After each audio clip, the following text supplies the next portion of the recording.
Após a Guerra Civil Russa, os bolcheviques haviam tomado o poder sobre a Rússia e assim formando a União Soviética, com Lenin como seu líder. Porém, sua saúde não estava em bom estado e após vários AVCs, ele finalmente morre. Quem sucederia ele era pouco claro, mas Stalin estava fora da lista de Lenin. Só que como ele já havia muita influência no governo, pouco importava o que Lenin queria. E Stalin, sendo paranoico desde cedo, manda para exílio os dois outros concorrentes à liderança do partido e da nação. Este sendo o organizador do que seria o Exército Vermelho Lev Trotsky e membro do partido Nikolai Bukharin. Com a questão da liderança lhe dada, Stalin começou com uma série de planos de 5 anos. Queriam forçadamente industrializar o país a um grande custo, porém grande benefício. Em 1939, Hitler decidiu que seria melhor fazer um pacto com a nação a qual a ideologia mais o desprezava, no que viria a ser chamado o Pacto Molotov-Ribbentrop.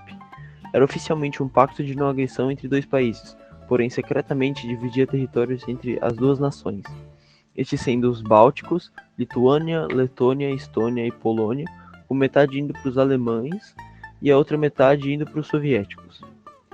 Isso beneficiaria ambos os lados. Hitler poderia guerrear com os aliados à vontade e não se preocupar com a intervenção soviética. E Stalin poderia acabar com seus traidores no exército e na KGB, agência de inteligência do país, sem que os alemães atacassem, já que o exército estaria em um caos total com esses julgamentos, provado pela humilhação da Guerra de Inverno. Em 1941, a Alemanha invadiu a União Soviética, com a guerra e com os aliados estagnada na maioria das frontes. Hitler decidiu acabar com o comunismo.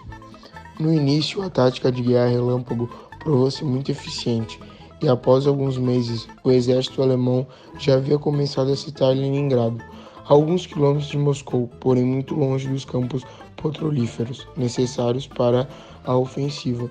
O inverno que começou foi brutal e acabou por ver a morte de muitos soldados, perdas de território e etc. Na volta do verão, a Blitzkrieg não era mais possível e com Stalingrado sendo citada por soviéticos, a ofensiva desmoronou. Aproximando, Hitler tentou a todo custo vencer Stalingrado, porém seus hábitos de não deixar os comandantes cuidarem do planejamento estratégico e, ao invés disso, tomar conta e obrigá-los a seguir planos mirabolantes que apenas por um milagre funcionariam, acabaram por falhar com o que restava do gás da ofensiva. Com a derrota em Stalingrado, os alemães entraram em uma total defensiva, porém, em certos momentos, atacavam. Essa indecisão acabou com a moral e piorou muito a situação do que já frágil era o exército alemão. Em uma tentativa desesperada de conseguir alguma região petrolífera, começou a Batalha de Kursk, e ela termina em uma total derrota alemã. Isso era a gota final. Em 2 anos, os soviéticos praticamente foram de Moscou até Berlim. No meio deste período, aliados da Alemanha desertavam, e Hitler ficava cada vez mais paranoico.